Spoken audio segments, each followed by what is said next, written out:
right? April. Yes, it is April. To the April 2023 Merrimack Valley School Board meeting. We'll begin with roll call. Here. Tracy Bricky. Here. Sally Hurst Dickinson. Here. Jessica Wheeler Russell. Here. Laura Vincent. Here. Eric Hansen. Here. Daniel York. Here. Owen Harrington. Here. Peggy Jones Blanchard. Here. Lauren Martin. Here. Melissa Muzzy. For the others. I just think when people are talking, I want to make sure their mics are on. Okay. Please join me in the Pledge of Allegiance. I pledge allegiance to the flag of the United States of America and to the republic for which it stands, one nation, under God, indivisible, with liberty and justice for all.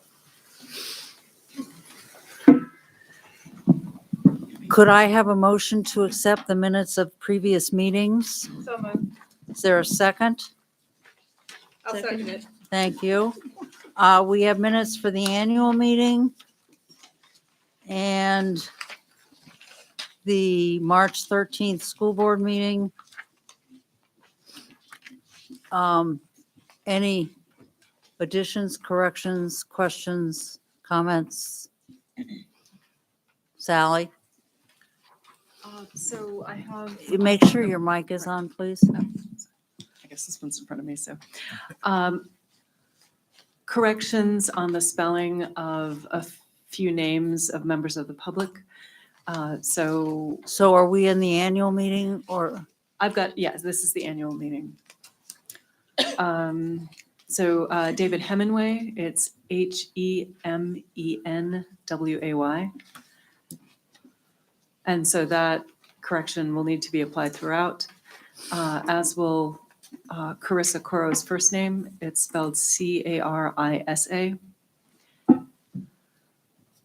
And Lisa Laughlin, the last name is spelled Laughlin.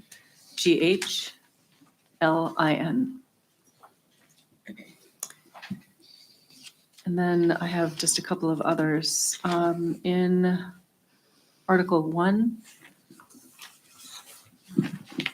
or in the notes for Article 1, the word ensuring appears where I believe the word should be ensuing. Where's Article Let me see. 1? I don't know. Oh, here it is. Oh, there it is. In Article 7, the date is listed as the 13th of February. I'm wondering if it should be the 10th of March, unless I'm missing something.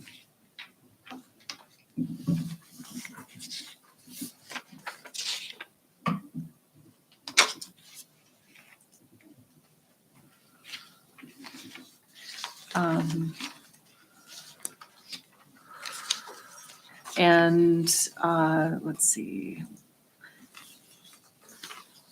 On the last page of the meeting minutes for the annual meeting,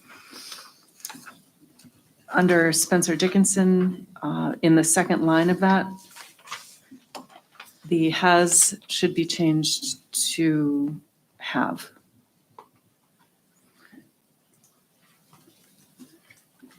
And those are the only clarifying comments that I have. Okay. Any other additions or corrections? I just want to make sure I understand. This is just for the first two, the annual and the March meeting? 'Cause I have As some opposed committee to ones. committee meetings? Yeah. No. Okay. Yes, it is just for those two. Excuse me. Under Article 3, Fred's name is spelled different on each line. You'd think we knew how to spell his name by now, Well- wouldn't you?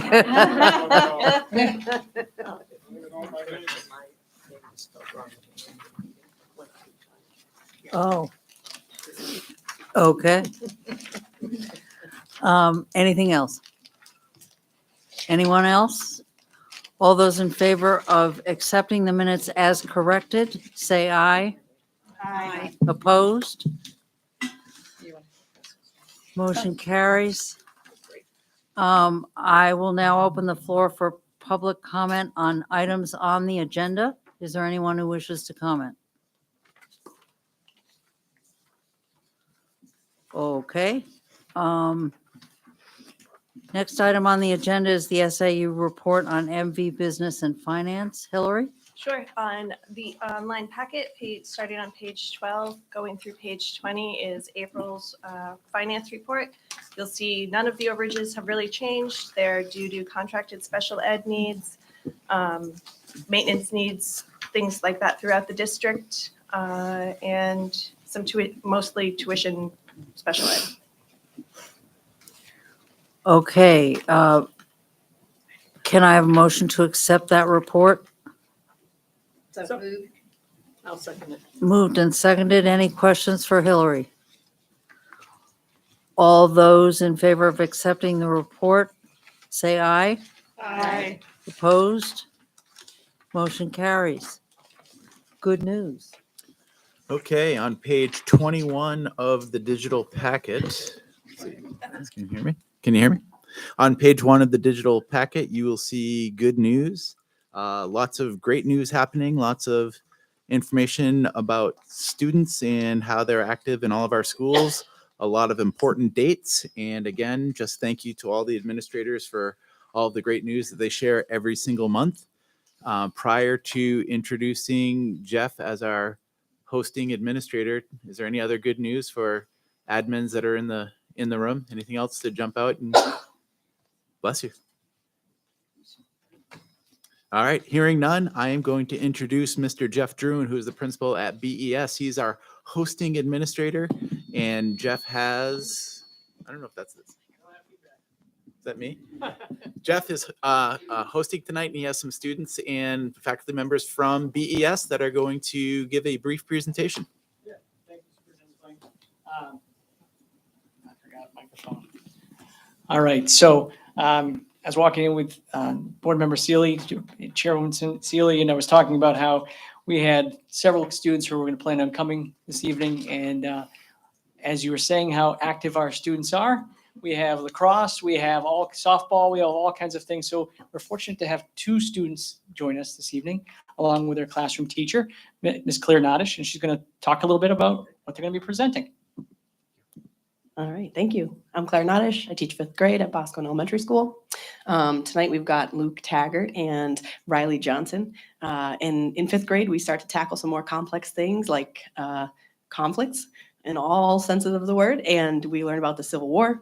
One of the things that was a really, really big part of the Civil War was the Battle of Gettysburg and then Lincoln's subsequent short but powerful speech. So the students work on memorizing that. We're in the middle of that right now. Really good work for the brain to memorize things as well. And these guys have been working hard on it. So without further ado, should they use the microphone too? Yes. Yes.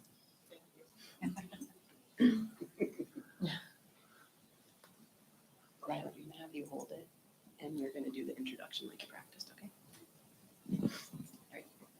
Facing you guys. Sure, yeah. The Gettysburg Address by Abraham Lincoln. 67 years ago, our fathers brought forth on this continent a new nation, conceived in liberty and dedicated to the proposition that all men are created equal. Now we are engaged in a great civil war, testing whether that nation or any nation so conceived and so dedicated can long endure. We are met on a great battlefield of that war. We have come to dedicate a portion of that field as a final resting place for those who here gave their lives that that nation might live. It is altogether fitting and proper that we should do this. But in a larger sense, we cannot dedicate, we cannot consecrate, we cannot hallow this ground. The brave men, living and dead, who struggled here, have consecrated it, far above our poor power to add or detract. The world will little know, nor long remember what we say here, but it can never forget what they did here. It is rather for us to be here dedicated to the great task remaining before us, that from these honored dead we take increased devotion to that cause for which they gave their last full measure of devotion. That we here highly resolve that these dead shall not have died in vain, that this nation, under God, shall have a new birth of freedom, and that government of the people, by the people, for the people, shall not perish from the earth. Wow.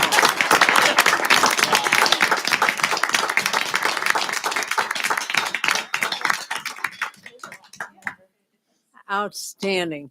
Thank you so Outstanding much. voice, Rob. So we've been doing this for, well, before this is my 12th year that I've been at Bosquen, and they did this several years prior to. So I know Miss Katie probably knows what we do. So it's an outstanding job that they do, and very proud of them. So glad we had an opportunity to share. Thank you. I'm not going to forget Katie this time. You're next. And I understand you've brought your replacement with you. Will you Yeah. introduce Nick to us? I will. So this is Nick Gelinas. He's a freshman here at, it's my microphone. He's a freshman here at Merrimack Valley. He's going to be filling my position when I graduate in 2 months. It's a little scary to say. Fred, can we play with the levels a little bit? That mic is getting some pretty good feedback. Sorry. We'll switch it for now, maybe.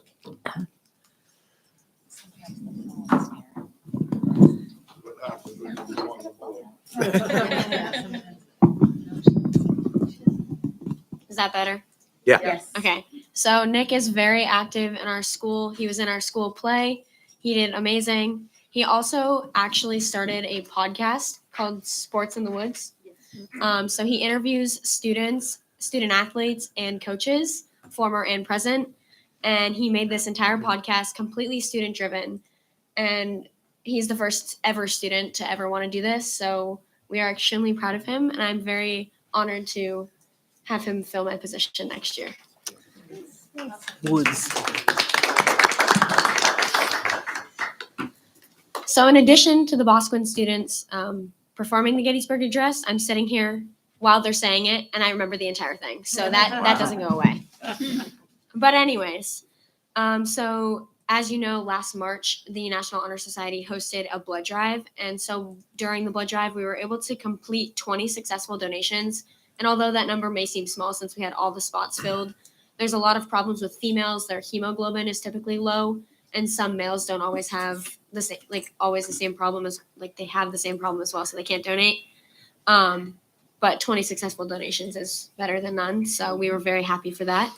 The Spanish Honor Society, we had to postpone the hosting of the bachata dance class because of the snow day. So she's coming in a few weeks, but we're still excited for her to come. Spring sports have kicked off. They've actually had a few scrimmages recently. Boys lacrosse is playing tonight up at Proctor. FBLA did a fantastic job at the SLC, and several members placed 1st through 4th at that conference, so we're very proud of them. The AP tests are slowly approaching, so the practice tests for those students are happening this week and in the coming weeks. So very nerve-wracking, but exciting to hopefully get college credit for those courses. And I also have 2 jokes because I got 3 of these left.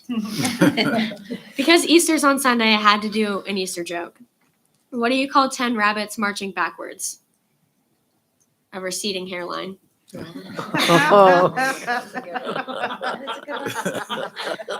Also, the next joke, I'm not trying to call any of you old. I promise. Uh-huh.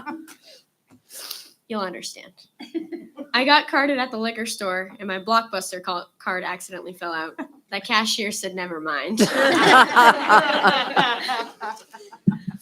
Good one. Thank you. You're welcome. Okay, where are we? Committee reports. We'll begin with the curriculum committee.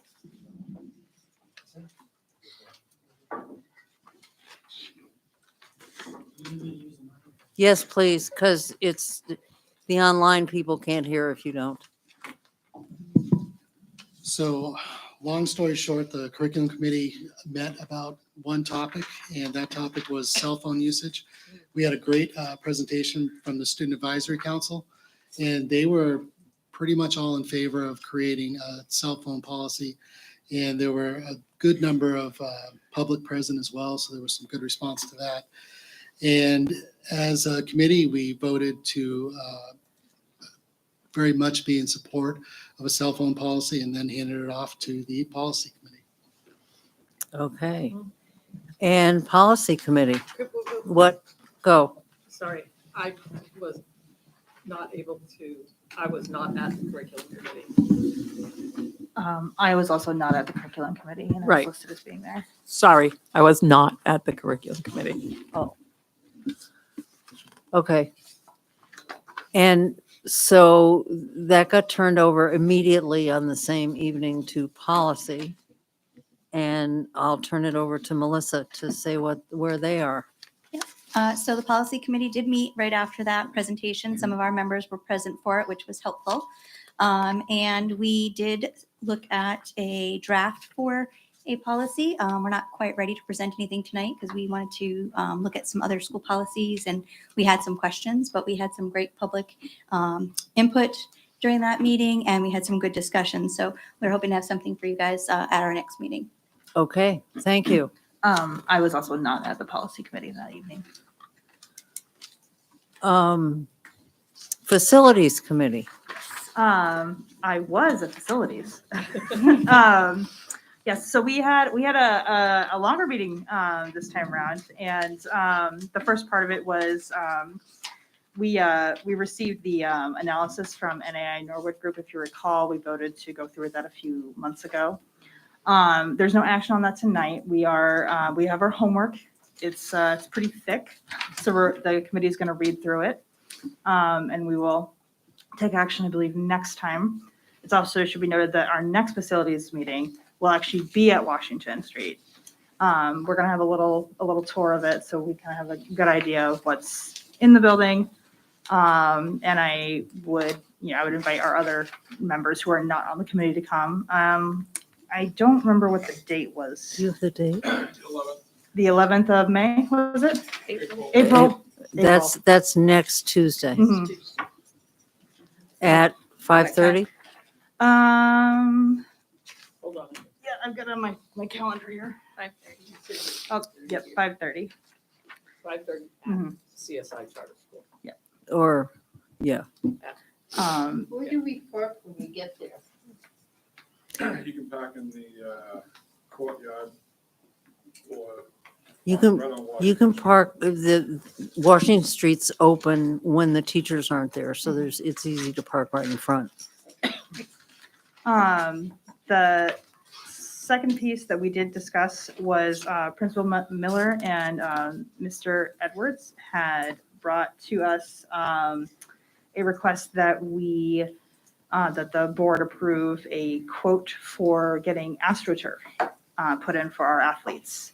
And so the board, we had a discussion about it. Some questions were asked and answered, and we decided to bring this to the board for the approval, for full approval. And it should be noted that the cost is about $29,500 to get this quote in for all of the fields, I believe. And It's an engineering study. Yeah. yes, an engineering study, excuse me, engineering study of everything that it would take to put in, maintain, and kind of get a lay of the land, so to speak. I suppose before we discuss any further and answer questions, I think it would be best to bring a motion forward. Okay, Sorry. go ahead, make a motion. I'd like to make a motion that the board approve $29,500 to support an engineering study for further analysis of whether or not to go forward with turf for, it's actually two fields. It would be the football, lacrosse, soccer field, and also the field hockey field. So there are two fields that are involved. Okay, is there a second to that motion? I'll second. Okay. Can I say, we asked at the meeting, Hillary, if there was, if the money would be available, and yes, it is available in the, what is it? I forgot. Hillary, where? Sorry. I would just say that we can transfer funds into the grounds improvement line. Site Site improvement. improvement line. Are there any guesstimates as to how much the actual turf and its installation would cost? Since this is basically a $30,000 study, right? Principal, oh, sorry. Okay. So, I'm sorry, you have to repeat that last little bit. Do you want me? Yeah, no, I just didn't hear what Sally said at the end. I was reading. Oh, yeah, it was just, if the study itself costs $30,000, how much is the actual turf and its cost? I mean, truthfully, we won't know until they do the study, what the full amount would be. We did have a presentation and some like comps, I think, and I don't have the numbers in front of me. If Principal. Jess, I think Principal Miller is here Yeah, I and was gonna he's ask him if he could answer- wanting if he could answer to that. comment maybe. Yeah. But I wanted to say, Sally, that Principal Miller has no intention of funding it from the taxpayers. He's looking to do a private donation fundraiser kind of thing, as we did when we got the lights for the field and many other schools. But David can talk about that. Right. Real quick, I would say that the goal is to fund 100% of the project, both fields, field hockey, girls lacrosse, football, soccer, boys lacrosse, through private donations. I couldn't give you an estimate right now on what the project would entail, and that's why we need the engineering study, the design proposal as it's called. Fred needs the technical aspects of it, Sally. We need to know about the draining. We need to know about the site, the soil, what's underneath. And what Kenny and I need more than anything else is dollars and cents. What is it going to cost? So we can start the fundraising aspect of it. There are some comparables out there. Laconia in 2013-14, they installed their turf facility, as I said, to the facilities committee. And the vast majority of that was through private donations. Goffstown has now broken ground on their turf facility, and that will be exclusively funded via private donations as well. Mascoma is in the process of getting their design proposal as well from Field Turf USA, the company out of Waterbury, Connecticut, with whom we've been speaking. And Field Turf USA, they've done facilities at the University of Alabama, Clemson, Arizona Cardinals, NFL stadiums. So they're big time. They're a global corporation. I would say a minimum, when you talk about two fields, $3 million.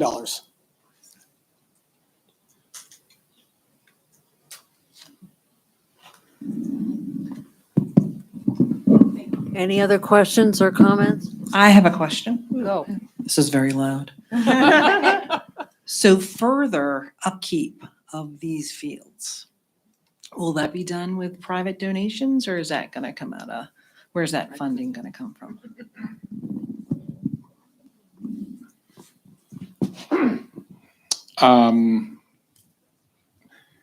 Normal maintenance will come out of the operating budget, like our operating budget takes care of all our fields now, in all grounds.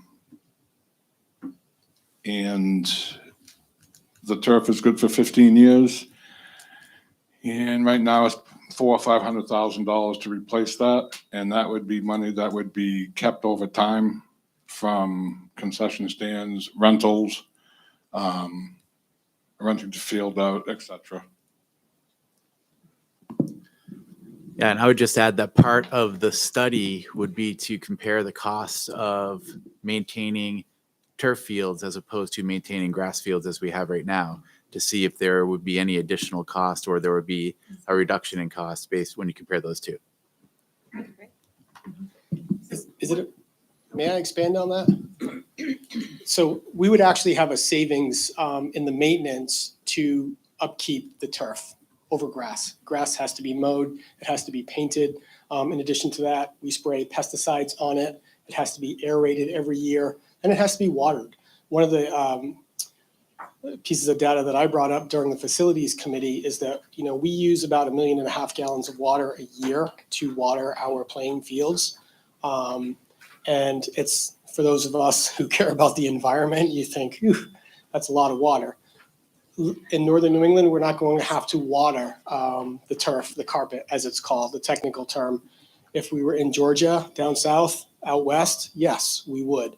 But we wouldn't incur that cost. So we would actually save money in that regard. And perhaps most importantly, it would allow our groundskeepers, our maintenance techs, to focus in other areas. Jen Moore is not here from PES, but the grounds at PES could use some TLC.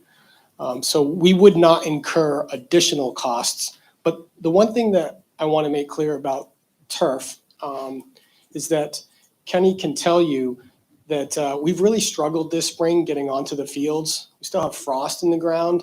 And as we maintain, whether it's the fall or the spring, there's a delicate balance. We have beautiful grass fields, and so we want to maintain those grass fields even though we resod them every few years. Recently, we did the practice field for $76,000. The thing about turf is that it's unlimited playing time. We could have every single team at Merrimack Valley High School practice on that carpet back to back in the rain, in the sun, in the snow, and you would incur no damage. So I would just add those important pieces because I think that they should be considered as you process this request. So the request is simply for the $29,500 for the design proposal. Sally.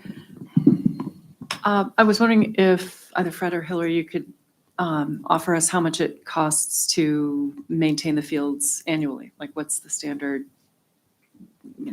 what do we invest in maintaining our fields as a district? I don't have the hourly rate, how many hours it takes our guys to do that stuff. That's involves way, I don't even know if I could come up with the right answer. We pay about $65,000 a year to June Boston Company. They slice seed, fertilize, apply herbicide, aerate multiple times a year, depending on the field and the use. We paid $21,000 last year to water the game field and field hockey field.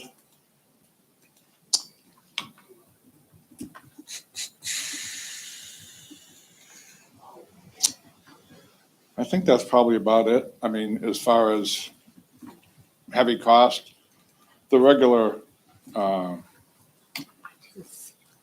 mowing, we mow those fields 3 or 4 times a week. They're all irrigated, which is why we have to mow them so often. And I mean, everybody that comes here, they know we have beautiful fields. If turf fields become a reality, we can take a lot of time that we're spending now mowing and go to other schools. David mentioned Pennacook. He's not talking about the fields because if we irrigated that field, it would look like these. Blue Storm uses that field over there to death. The lawns around the school, it's not something that I'm proud of, but it costs a lot of money to fix it. And the concerns with Jen Moore over there isn't with her fields. I mean, she's worried about educating the kids, but would I like to make them prettier? Yeah, I would. But I think, I have in my notes here that would be roughly, we truly won't know unless we did the study. And I think, but it's roughly about $20,000 less to maintain an AstroTurf. And over time, that's going to obviously add up. I think we also, and if I recall correctly, Kenny, where are you out there? There was, we're also busing kids, correct, to AstroTurf fields so they can get practice on it. Am I remembering that correctly? Yes. So that's another potential savings, not busing kids and spending the time to get them out there. And I would also add that, I did speak with some families about this, and the kids are really excited who are part of these teams, even with just the idea. So I think investing this now with the potential cost savings in the future, and also giving our kids some I think it was the term competitive advantage is what they used when I was speaking with them about it, would be beneficial in the long run. So, but we won't know until we know. Any other comments or questions? Yes, Peggy. So I'm wondering, I don't know how the process went, but did you take multiple bids or was this like a one and done deal? I believe it was just one, if I recall, if you could correct me, Principal Miller. Yes, I reached out to 4 vendors and only one returned my email. And I think the reason why Andrew out of Field Turf responded, because I am friends with James Gassman, who's an associate athletic director at Southern New Hampshire University, and Field Turf USA did all of their facilities over the last couple of years. So I name dropped. And, he sent me an email and gave me his cell phone, and then we started texting, and now I'm a restraining order away from leaving him alone. Anyone else? Are you ready to vote? The motion in front of us is to spend $29,500 to do a feasibility study, an engineering study, excuse me, for turf fields here at Merrimack Valley High School. You ready to vote? All those in favor say aye.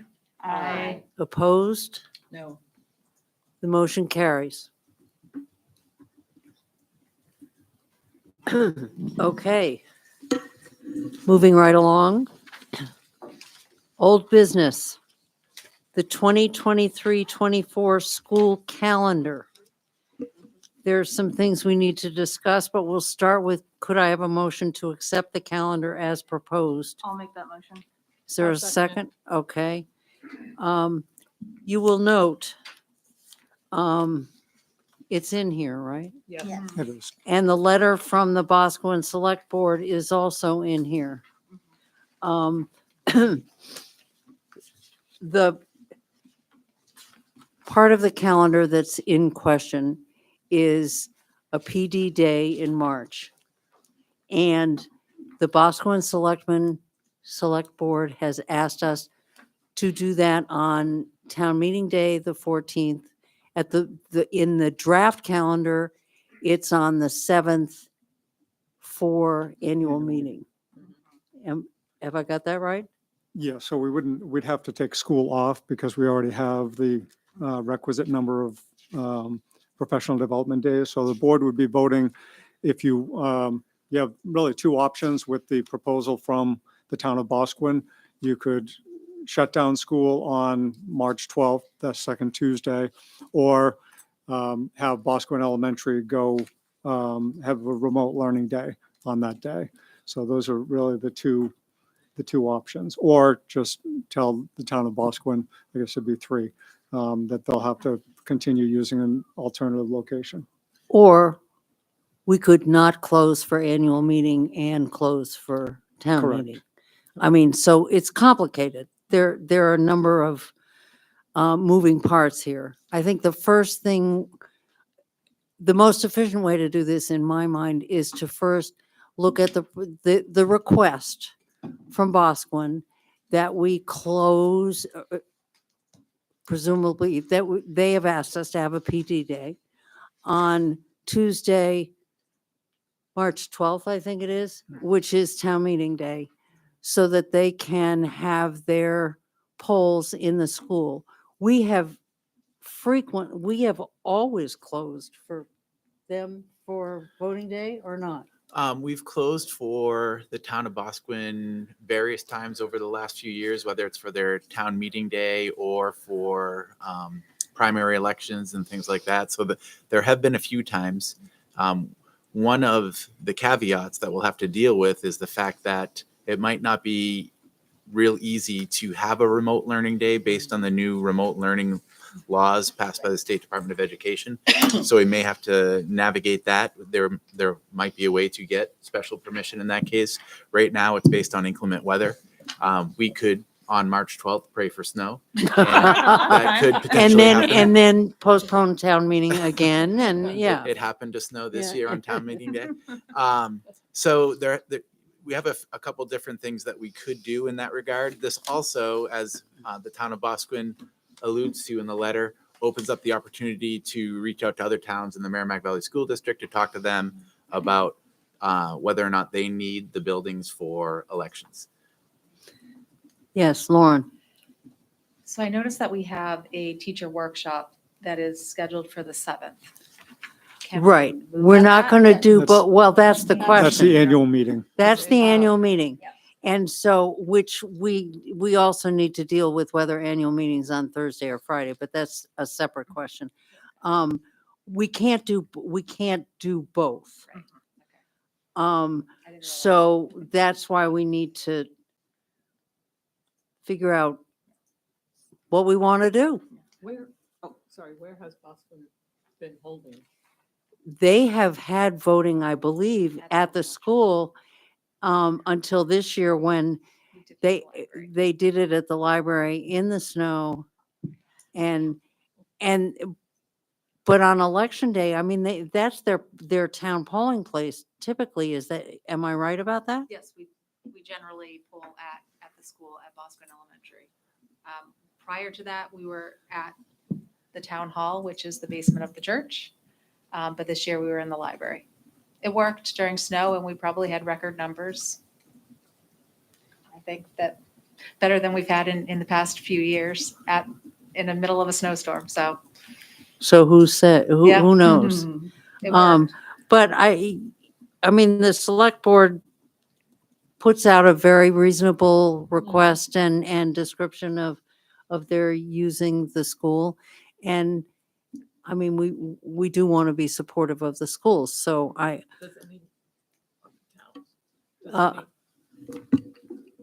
Jess, and then, sorry. I just want to make sure I understand, so I'm going to kind of repeat this back, right? So our options here are to keep the PD day on the 7th during annual meeting, or move it to the 12th, was it?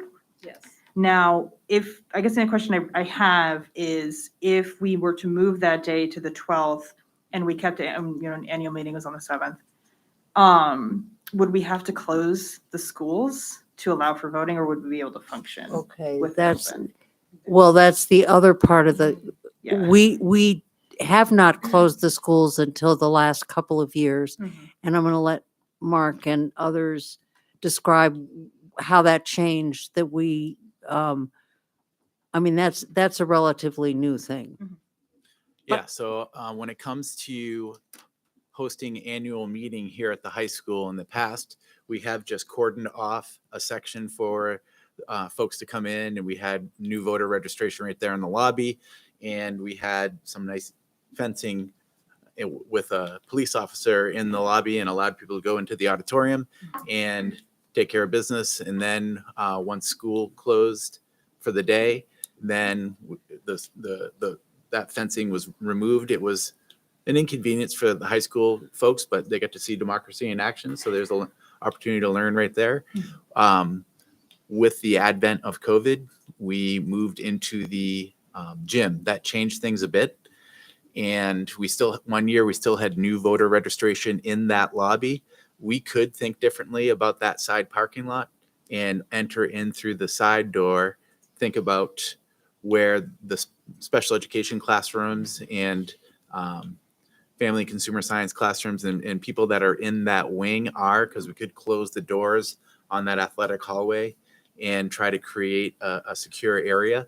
So if the board wanted to ask administration to think about how they could plan for a safe and secure environment and also host annual meeting voting throughout the day on whatever day it's going to be, whether it's the 7th or the 8th, then it's something that we've done in the past. The carry laws have changed a little bit, and the way that you can talk about open carry laws and what a school can do to enforce, you can ask real nicely to ask someone who's open carrying to go put it back in their car. They don't have to say yes. But we do have a police presence here during that day. So we've been a little bit more cautious with that as a result about some of the conversation that happened over the last few years that came through the New Hampshire Municipal Association. So that's been something that that we've been very cognizant about. So essentially, I guess we could do both. You could just have 2 days in March that are impacted by school. One would be a PD day, one would be no school. So you could do both. It's just kind of inconvenient. It I'm sorry. gets in the way. Yeah, but yeah. We're going in order though. I think there's a queue. There's, yes. So, Go ahead. and it could just be me, but I would not feel comfortable allowing kids to be in school with the open carry laws the way that they are. I've been happy that we've closed schools. It makes me uncomfortable to think that even with the doors shut, that there could be people with guns. And I'm not saying that people shouldn't be allowed to carry their guns, so don't start sending me hate mail. But I don't believe that our kids should have to worry about that. So, Laura, Okay, on this calendar we have here, use the microphone, please. on this calendar we have here, it says November 7th, no school and no reason given. And it says January 6th and no school and no reason given. Like those aren't really holidays. It doesn't say PG day. The 7th. So, The 7th would be primary day. Primary voting day. okay, So that would Voting be, day. yeah, it's primary voting day. Oh, It's no, not that's every year. voting day. No, that's not every year. So this coming year is an off year. We don't need to, On November 7th, no school. Randy, it doesn't say why. Do you know? is that for election day? Mhm. But it's an off year election. Correct. what do you mean it's an off year? Well, There's no- every it's not- other it's not- year are the major elections. There are Well, very just because few there's- races. just There are because- very few races. Yeah, but just because it's not a major race doesn't mean that people shouldn't go out and vote. And vote, right. But there's nothing to vote for.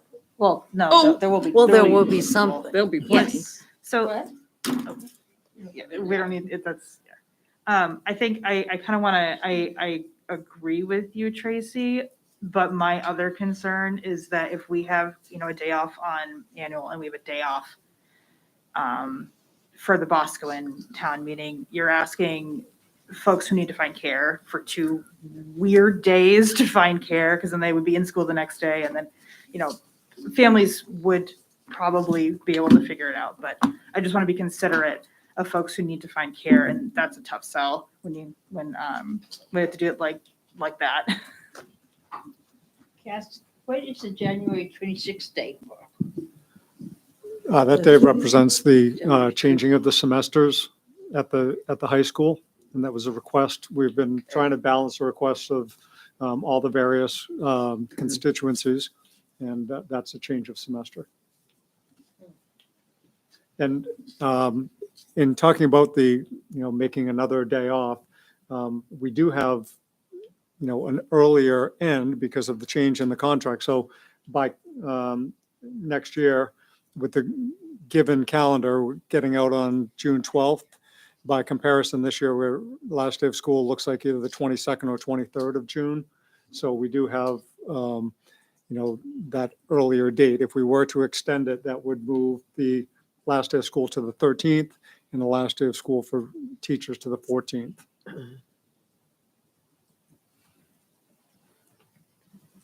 No, I'm confused.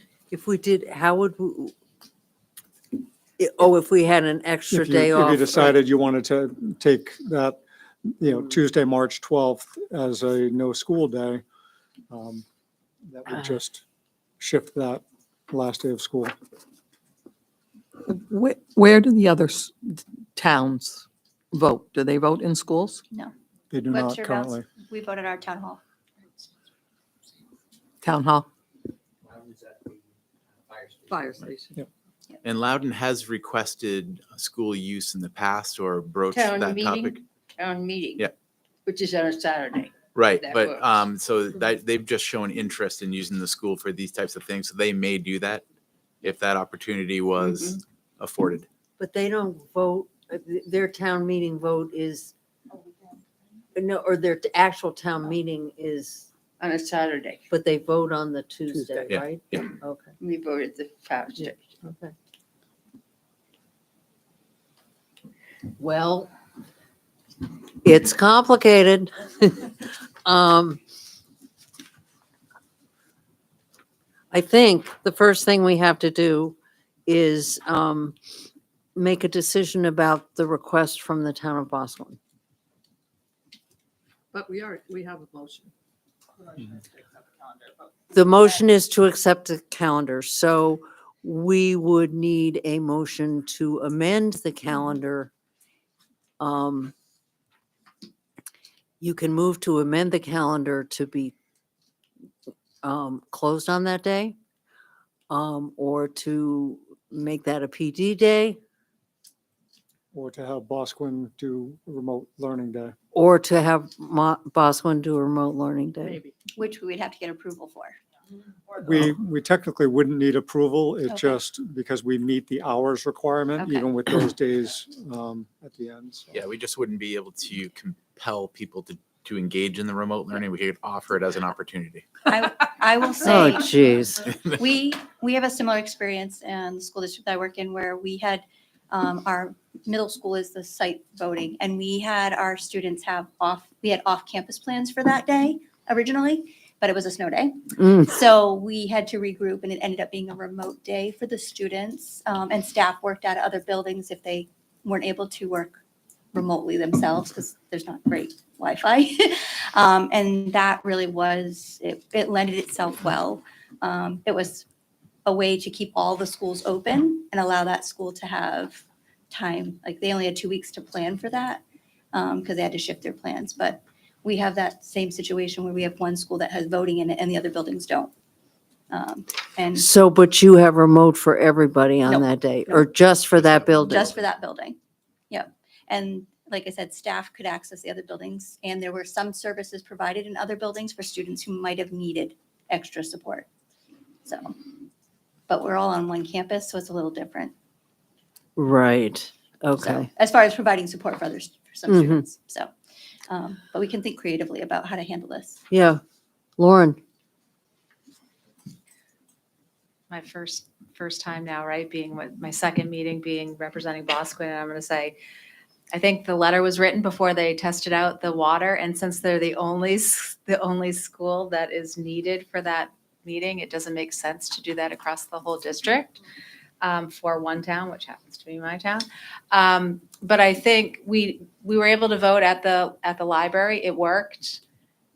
You know, our town meeting this year was on a Saturday, and maybe if that's something that the town would look to do a town meeting on Saturday, since it was very well received, and we could use the school on a Saturday for town meeting and have voting at the library again, I think that would be an amenable solution. As I said, their request was written before they really knew how it was going to work. Got it. And it did work well. And it was able to accommodate at the library more voters than they normally see despite the bad weather. So.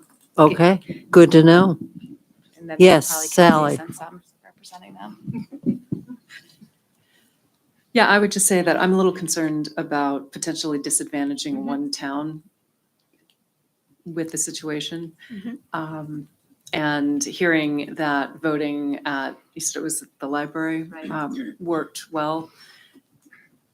Yeah, I mean, I'm going to be taking that into consideration with my vote, but I would hate to single out Bosquen you know, for reasons of, you know, daycare and also education, right? I mean, there are some students who don't do well, as we know, with remote.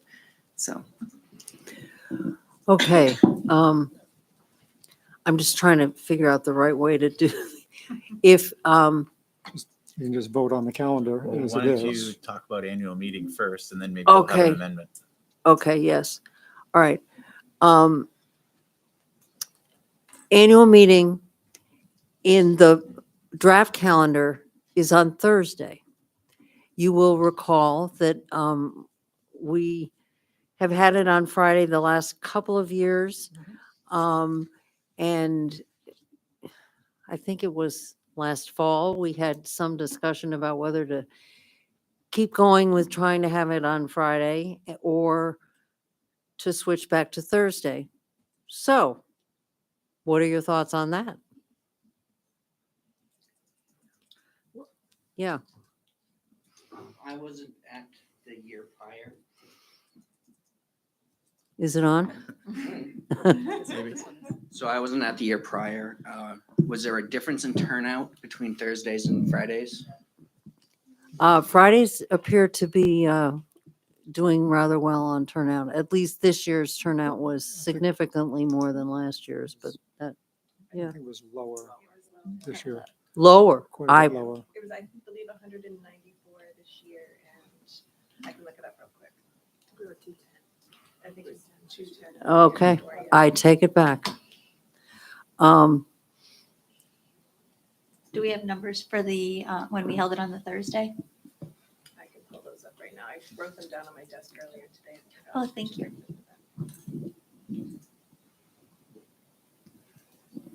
For the record, I personally like the Fridays because then I don't have to worry about work the next day. It's hard on Friday mornings at the end of a long week to have those Thursday night meetings.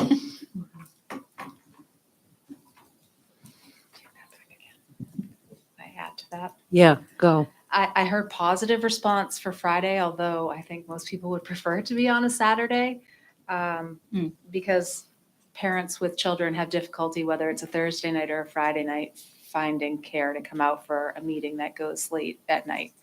Friday is obviously a better night, as I argued, from a Thursday, but it is difficult for parents with young children to get out at a night meeting on either evening for a long night, so. For what it's worth.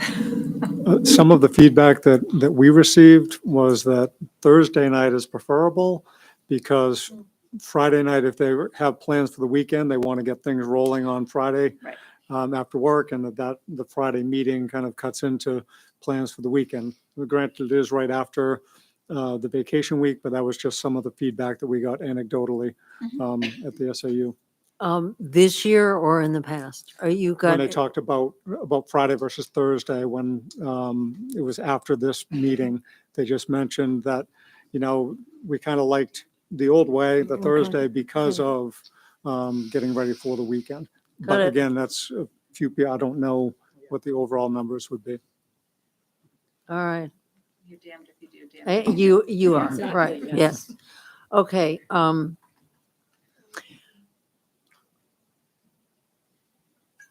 well, let's see. I'm just waiting for the We need to, numbers. oh, are we getting the numbers? Okay. I asked for the comparison. Got between it. Thursday, because I think if we're going to vote on, and we're saying we're better attended, we should really have the numbers to guide us. Agreed. While she's doing that, let's just have a motion to move the meeting to Friday. You want to vote on the motion on the floor first? Yeah. What motion is? Is the motion to accept the calendar? so that you Well, can talk a about it? motion, excuse me, a motion to amend the calendar to move the meeting to Friday. That way we can vote that up or down and that'll take care of it. All right? But we don't know yet about the numbers for Thursday. We're still going to vote on it. Right. Yeah, but Hillary can get the numbers. But we'd like to know what the numbers are. And we're not going to vote on this until we have the numbers. I'm just trying to move us along. Okay? But if we make an amendment, then we have to make a different amendment. No, you I turn can it settle down. this. Oh, okay. And 2021, there were, it was all card votes, so I don't have a number of attendees there. 2022, 208. 2019, 168. 2018, 189. 2017, 213. The meetings in 2027, 2018, and 2019 were all on a Thursday. It's pretty, About the same. it's about, So it's comparable, so. Yeah. Okay, So I will make a motion to amend the calendar to move the annual meeting date from the 7th to the 8th. is there a second to that motion? Can All right, now we're gonna, this is a motion to amend. Right. And we will now discuss this motion to amend. So when you ask to amend it, are you then moving the workshop day from Thursday to Friday? Is that, Correct. That- okay? Yes, Just, that would be I just correct. needed to make sure. Yes. Okay. That was going to happen. Anyone, any comments? Owen, you look. It's just fascinating. Oh, anyone else? Any comments? All right. We're going to vote on the amendment Mhm. to move annual meeting from Thursday, the 7th to Friday, the 8th. All those in favor say aye. Aye. Opposed? Okay. So we have amended the motion to accept the calendar to move that PD day from the 7th to the 8th. Now we need to vote on the motion to accept the calendar as amended.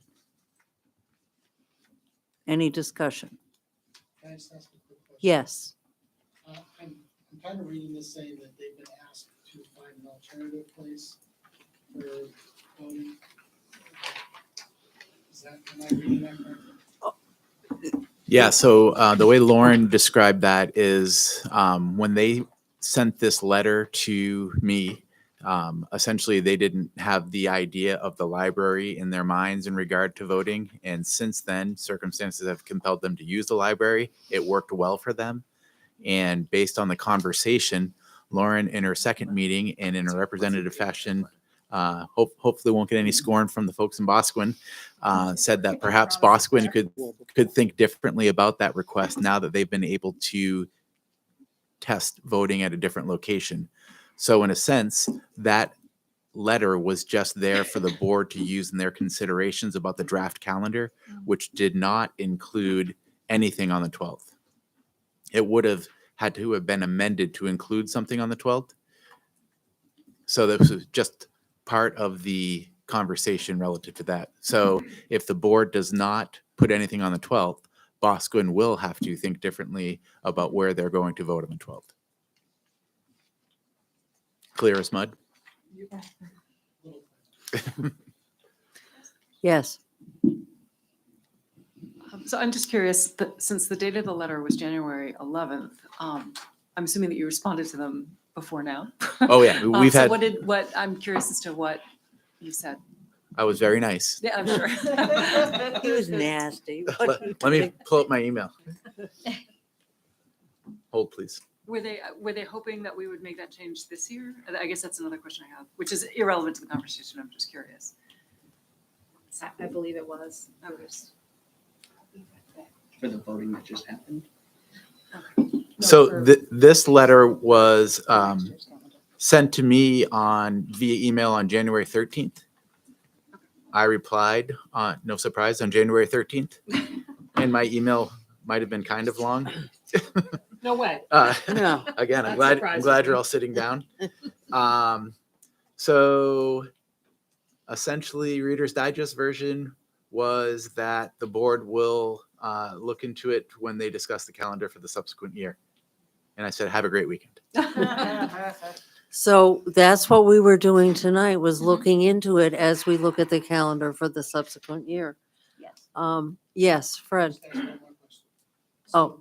So if we vote for the calendar the way it is, kids are in school, voting's not happening in school, it's happening somewhere else for most. Correct. On town meeting day, yes.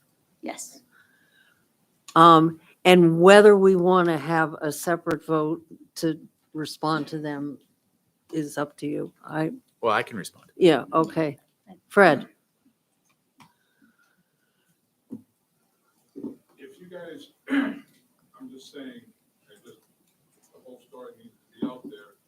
If you guys were to close school on the 12th and out to the end of the year, I'm 99.9% sure that Loud would also take advantage of using our building, as well as some of the other schools might as well if they were available. Yeah, we discussed that, Fred. So it's just really not just Bosquen. Bosquen's the one asking for it. Right. But Loudon wanted to do it before, we wouldn't let them because the school was going to be in session. And I know that all of our schools are a lot easier to get into than Webster or Salisbury. Parking is much more conducive. But I just wanted that out there. I don't have a law history, so it doesn't matter. The library has no idea yet. We haven't voted on the motion to accept the calendar yet, have we? Okay. The motion before you is to accept the calendar as amended. All those in favor say, know that you had them. yeah, we Did did. you have a second on that one? Yeah. Oh, there was, okay. Sorry, my bad. All those in favor say aye. Aye. Opposed? Okay, I believe we have set the calendar. And we will direct Mark to respond to the select board in Bosquen, giving them an outline of our conversation. Are we okay with that? Phew, all right. Moving right along to new business. We have a personnel update. So in your packet, I don't think the pages are numbered. Last there- page. No. Oh, sorry. That's right. Thank you. So in the packet, on the last page before non-public session, there are 2 resignations that were received. Both teachers from the high school will be resigning effective at the end of this school year. Just so you know, neither one is continuing in education, so they're leaving for other reasons. Okay. Did they sign? Did they sign their contract? No. They Contracts have contracts not haven't been- been issued yet. Oh, right, duh. Okay. Okay. All right. The next item on new business is permission to hire. This is something that we do every year at this time. Are you going to talk to that or is Randy? Well, I'll talk to it, but you're actually going to be giving the permission to hire to Randy, Got as it. he'll be hiring folks for the subsequent year. So essentially, this time of year is where we will put forth all of our open positions. And typically what happens is there are interview committees, nominations are made by the superintendent. They're allowed to tell folks, we're going to bring your name forward to the school board for confirmation, and then contracts are executed. We're in an increasingly competitive labor market, and typically this time of year, the board has seen fit to give the superintendent the ability to execute those contracts and then bring those contracts in the list of people who have received contracts to the boards as point of notification rather than as something to act upon. So at this point in time, we're asking that the board gives Randy the ability to execute contracts for the 23-24 school year. And I promise that I will use my power for good. He stole that from me. Oh, okay. I think we need a motion for that, right? And what do we call it? Is there a motion to give the superintendent permission to hire? Superintendent in waiting.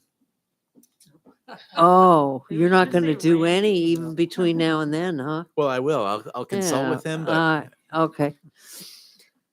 To give Dr. Wormold permission to hire without prior board approval until September, until the September board meeting. I'll make that motion. Is there a second? I'll second it. Any questions? All those in favor say aye. Aye. Opposed? Motion carries. Yes. As you have people, will you bring their names to the next board meeting? Yeah, So the- we know who they are. Yeah, the board will still be informed. Okay. We just won't have to wait until the next board meeting to then Yeah. be able to offer them a contract. Okay, we've done it this way for a number of years. Okay, integrated unified sports. So this was something that was brought up at the last board meeting, and there was a question about whether Kenny, I don't know if Kenny's still in the crowd. He left. Okay, all right, so now we can definitely volunteer him for it. There was a question about whether or not Kenny could reach out to some of the surrounding smaller schools. There was information that perhaps some of the smaller schools were having trouble getting enough students to participate in unified athletics, and whether or not we could come up with some sort of cooperative agreements and or just consult with those schools relative to unified sports. So prior to doing that, we wanted to make sure that the board gave Kenny that ability, and he would operate within the bounds of NHIA and anything that comes along those lines. But he would essentially reach out to the superintendent and the athletic director in Hopkinton. That was the school that we were talking about, but there may be some others as a result of that. And because MVHS and the MVSD have a very fully functioning and highly motivated group of unified athletes, we thought this would be a good way to put a hand out there and help some of our surrounding districts. I just wanted to say that I did find out in the meantime that actually NHIAA does not govern Oh. unified sports. Special Olympics does. Okay. So I don't think that, I mean, that doesn't make it any different, except that who he has to talk to. Gotcha. Has anybody asked Kenny if he wants to do this? I am sure that Kenny will be amenable to and Okay. enthusiastic. Especially since he's not here to say no, right? Okay. Um, We'll have Randy ask him. okay, good. Could we have a motion to ask, So allow Kenny to investigate. to allow Kenny Edwards to investigate integrating unified sports with other districts? I'll make that motion. I'll second it. Okay. Any discussion? All those in favor say aye. Aye. Opposed?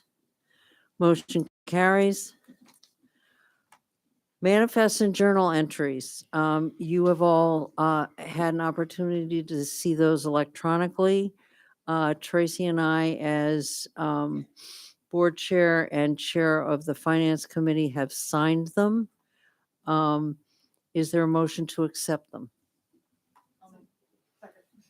Okay, did you get those? Any questions? All those in favor say aye. Aye.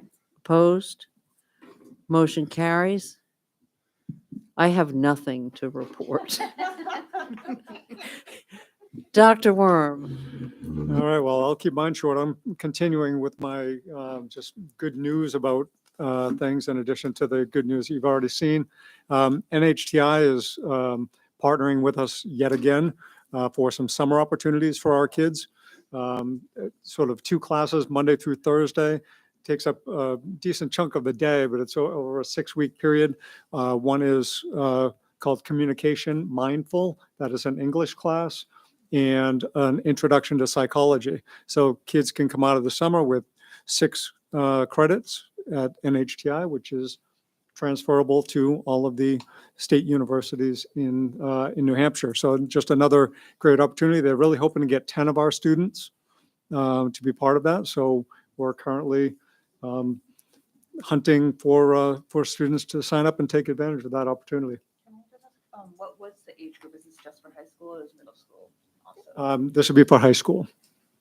But frishmen, I mean, beyond. Usually they're looking at 10th, 11th, and 12th graders. So they had a lot of rising 10th graders, I believe they'll take, because they, with the classes they've been teaching, I think I filled you in on the NHTI class. We had teachers right here in school during period 1 during the day. They had great things to say about our 10th graders taking those college classes. So I think that was a very good sign, and I think one of the reasons they wanted to continue that partnership. Thank you. Thank you. Dr. McLean? All right. Well, Nick, it sounds like maybe a class or classes that you could sign up for, right? Yeah. Might as well start getting those credits now. So I'll start my report by saying, welcome, Nick. You have big shoes to fill, and hopefully you will start working on your joke database. So it feels like we just met. And when I said that coming in, we did, because we didn't meet on the first Monday last month. We met on the second Monday, and this is the first Monday. So welcome back. Randy and I have been busy with our Lakes Region colleagues. As I've told you before, the New Hampshire School Administrators Association is divided up into 5 regions. And even though we don't have many lakes in our region, we are in the Lakes region because we join the folks that do have lakes in their region. And it's a great way for us to connect with colleagues from around the state, talk about things that are happening, and continue to support public education. Along those same lines, we've also been very busy with the New Hampshire School Administrators Association, the NHSAA. I'm fortunate to serve on the executive board and also I'm the chair of the legislative committee. And as many of you know, it is legislative season and we're quite busy. And we have an ongoing legislative document of knowledge that we share, and it gets updated, and we talk about where things are in committee. We're entering crossover time, where things start moving over from one house, from the House to the Senate, or the Senate to the House. And it's a lot just to keep track of everything that's happening. And as they say, many hands make lighter work. So that continues to go well. Randy and I had an opportunity a few Fridays ago. I don't know if it was last Friday, time kind of might have been 2 Fridays ago, where we went to Plymouth State University to work with their soon to be graduating seniors who are in the field of education. We talked to them about the importance of resumes, how to write effective cover letters, and to work on interview skills.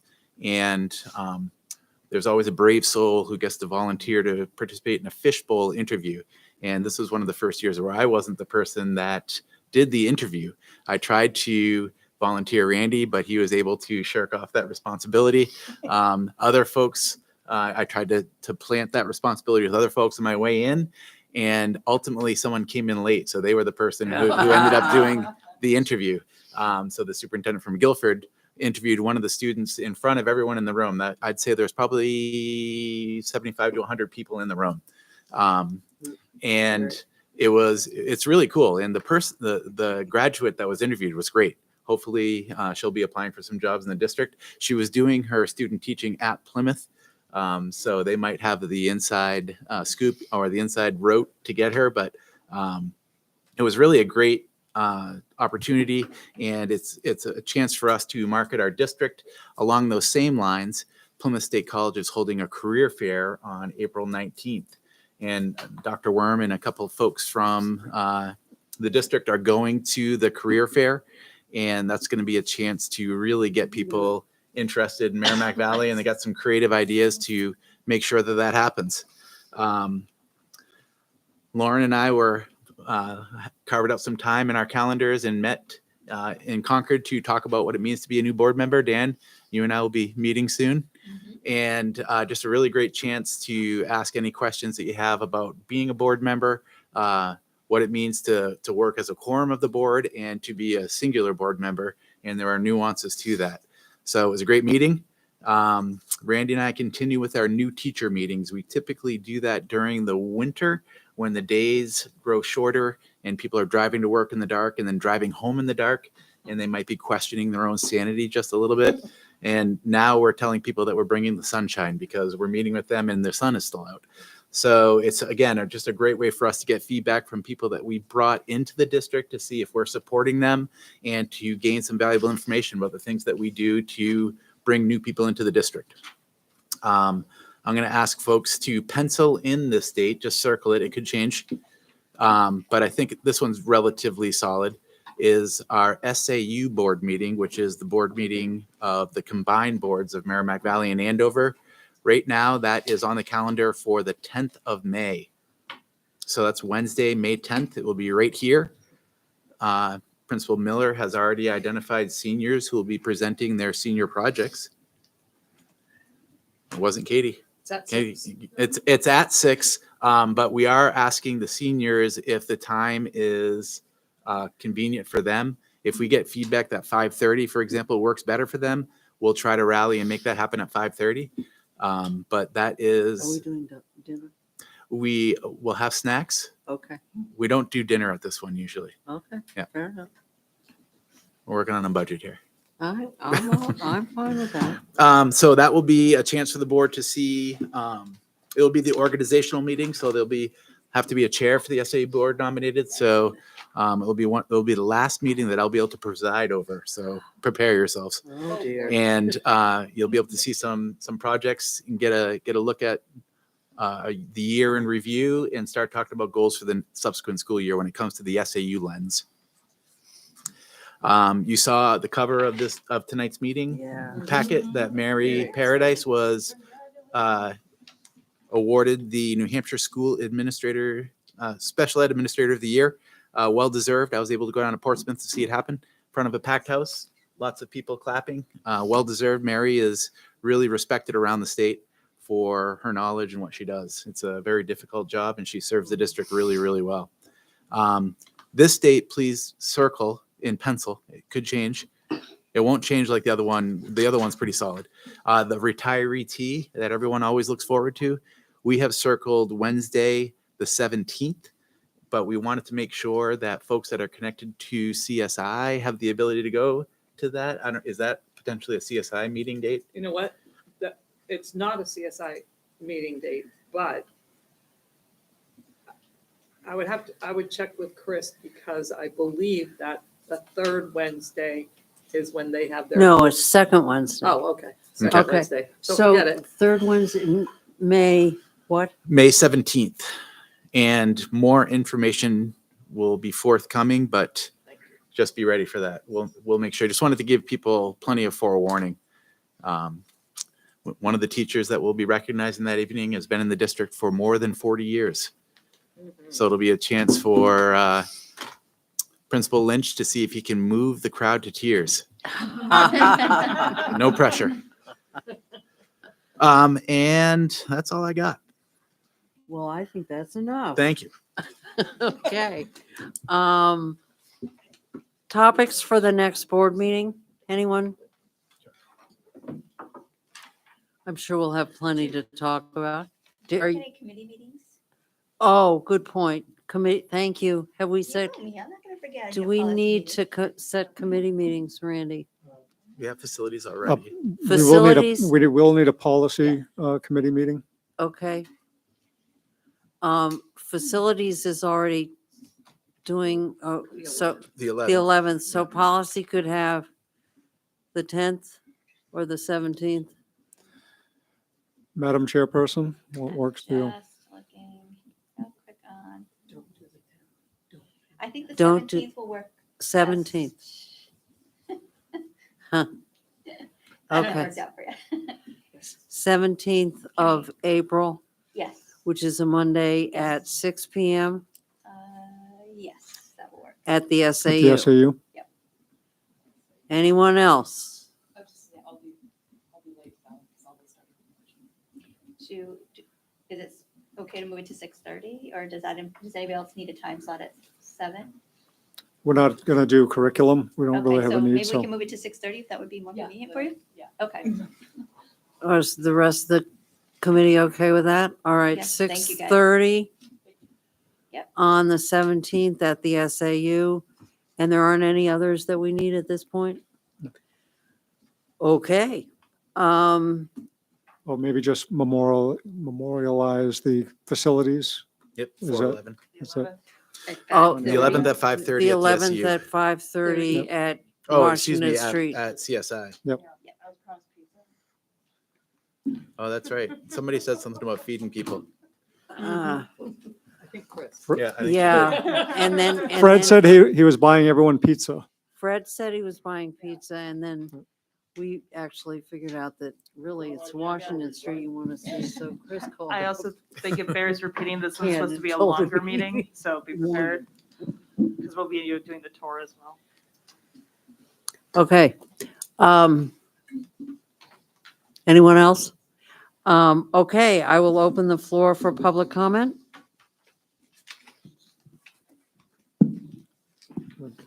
Get a microphone. Thank you, Fred.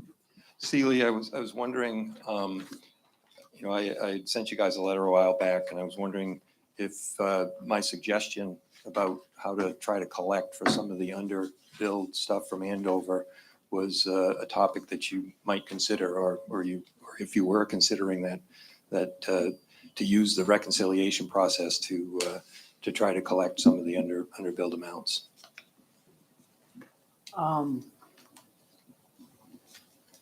I have sort of turned over the correspondence with you to Mark because he is much more aware of the, all the records and all of that stuff. So what you're asking us is for the board to consider. I'm just asking, yeah, is it something that you could consider, or is there no desire to try to make up for some of that lost revenue? My understanding from our attorney is when you asked him, do they owe us any money? And he said no, is that I don't see us going backwards. I see us going forwards with a very much more specific, clear, and open approach. I do not see us going back. That's my opinion. Understood. I get it, but it's a lot of money, and the taxpayers are shortchanged. And so I think, and I would point out that that's not necessarily going backwards. The reconciliation process that's spelled out in that contract pretty clearly, and I hope that everybody got my email. I tried to copy everyone on it, but I calculated those numbers so you could see how the contract, or the agreement, I believe is how it's properly referred to, was intended to be carried out, and it talks about the reconciliation. And I believe there's 3 years that you could collect on the reconciliation. Now, sure, probably if you lawyer up, they'll find some problem with it. Well, you didn't bill it the way it was supposed to be, so therefore you can't do the reconciliation. Perhaps, I don't know. But as I said, the taxpayers have been shortchanged here, and I think there's an opportunity to collect some back. Now, that said, and I didn't say this, but I want everybody to know, I don't dislike Andover. This has nothing to do. There was some epic families when I was here that came from Andover. This has nothing to do with Andover. This is about equity for the taxpayer, and that they stand in the same shoes that I stand in. So just to be clear on that, and I want Andover to come here. Don't get that wrong thought in your mind. It's just about equity. So anyway, you've answered the question. I've asked the question. I might be back to ask the question again to see if you consider it after I've like I said, I wrote it in a letter. Here I am following up. Think about it. I may come back and ask again if I don't hear any more about it. Thank you, Okay. Bill. Yep, thank you. I got one further question, and I realize this is a little regressive as well, but I want to ask Mark if you could clarify a little bit, because at the annual meeting you said you did some math. You did the 90% math for a gentleman that asked a question there. Is that the number that you cited that is going to be, we're in 24, 25? I think that's the first year of the new contract. Is that correct? Yeah, so the 24-25 would be the first year of the new contract. And essentially what would happen is we'd look at the previous year's DOE 25, which we don't have yet. But when we look at the previous year's DOE 25, we'll take 90% of that cost for MVHS to determine the base rate for the tuition agreement. Okay, so just to be clear on that, you won't get that number until December of this year. September.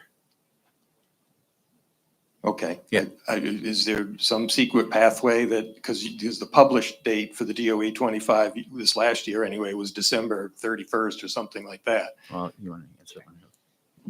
So we complete the DOE 25. It's actually due before September 1st, but we usually seek a 30-day extension just because of the meeting time for the board. So it would be the number that we finalize in September that goes to DOE that we would be using. The DOE doesn't publish all of the schools until usually December, because that's probably when all schools have completed it. But we would know that as soon as the DOE was completed at the SAU. So the number that you get and the number that the state publishes, we know is a different number. Slightly different. And do they do that in short order? Do they give you the feedback of what their final number is? I could ask them, but I believe, and we could ask legal, the way the contract is written is it would come from our DOE 25. That's the assumption that I made based on the way the tuition agreement is written, that it would be the number that we provide to the DOE. As indicated on that physical year's DOE 25. So I guess we don't really call out which document.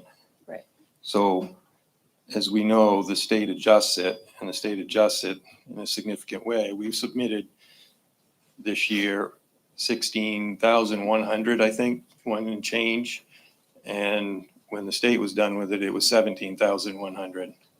So those are significant differences. Yeah, so I would say that's something that we can certainly clarify with the Andover board, and with to make sure that it's codified. So these are conversations that sorry, my phone is buzzing. These are conversations that the board has been very forthright that they want to have and ensure that there is no lack of clarity relative to the numbers for the subsequent agreement.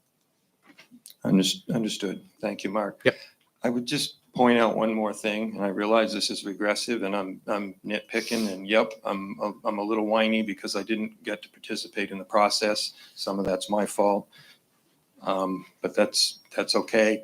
So just to be clear, in getting intimate with the numbers, it became clear that the annual increase or escalation for the DOE 25 numbers, both the state average for high school and Merrimack Valley's average for high school, it's curious that they both turned out to be about 4.5% per year annual escalation. So to be clear, by using last year's number, you're really giving them a 14.5% discount, not a 10%. So just a point that I wanted to make. So fortunately, you have thought about it's not 19% by virtue of the fact that typically we budget in 3 years. So it's better than it could be, but it's still more than what you were shooting for, which was the 10% by virtue of the fact that it lags a year. That's all I've got. Thank you. Thank you, Bill. Is there anyone else who wishes to speak?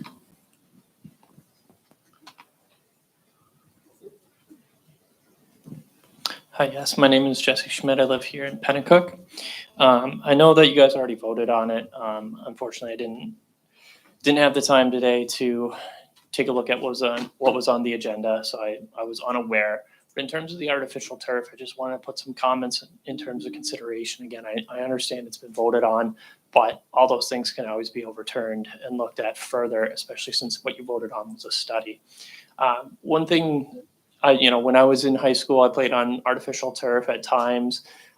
It can be really rough when you're playing. It's not rough on like the joints or things like that. It's rough because you can slip. The risk of injury in terms of sprains, etc., increases on artificial turf. A lot of that due to the rubber infill that they utilize. The other thing, and it's just something that was bothering me, so I looked up quick, and this is on becausehealth.org, but it is things I've heard in other news stories as well. There are a lot of ecological concerns, so environmental issues. There's a lot of phthalates. There's volatile organic compounds, or VOCs, polyaromatic hydrocarbons, or PAHs. There's also PFAS, which are often considered to be what are called forever compounds or forever chemicals. These are things that can cause a lot of problems in terms of health, and having played football on a artificial turf and having gotten tackled on said artificial turf, there's a lot of essentially what's chewed up tires, which is a great method of recycling until you include what they've sprayed on it, what it's picked up on the road, and everything else. So there's things like benzene, cadmium, etc. I don't want to bore you with all the different chemicals. This is stuff you guys can look up. But there's a lot of health concerns, and there are things that affect the liver, endocrine system. They're neurotoxic, a lot of aspects like that. And I understand in terms of, again, from an environmental perspective, we save a lot of water.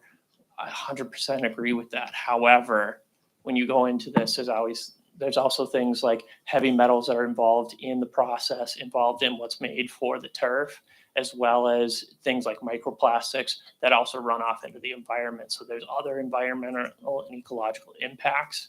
And I just want that to be considered, because it's not just a health concern for our kids, but it's also a concern for the environment. And I don't know if that's something that we want to end up paying for in the long run. So, because that's going to be paid for in lives. Thank you. Is there anyone else who wishes to speak?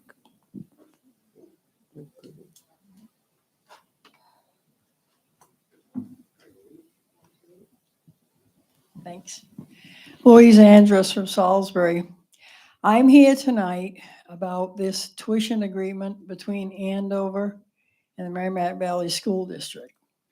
I don't have all the answers. I don't claim to. But I'm asking the school board to really become involved and put this to rest once and for all. Now, I had to send a right to know request into the SAU, and I have asked for all the information from 2009 forward each year on how everything was calculated, the deductions and everything.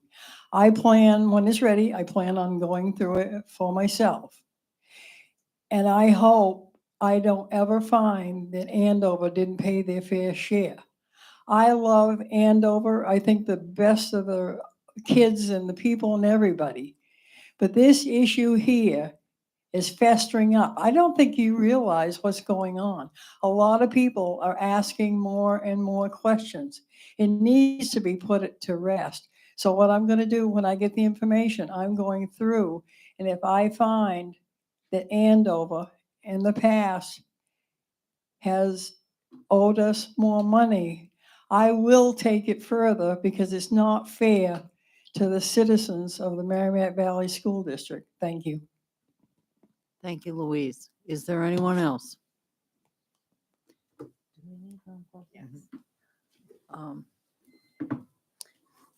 Okay, could I have a motion, please, to go into non-public session under RSA 91-A:3(2)? I'll second it. That's a roll call vote, please. Yes. Yes. Yes. It's always- Yes. Yes. Yes. Okay. Did I say yes and I just didn't hear myself? Did you call Peggy? I don't think, oh, you did? Okay. Did I say yes? I think I was quiet through it. That's okay. I don't Um, know. Somebody threw their all right, yes. few minutes break. Yeah, you gotta go for layers. It's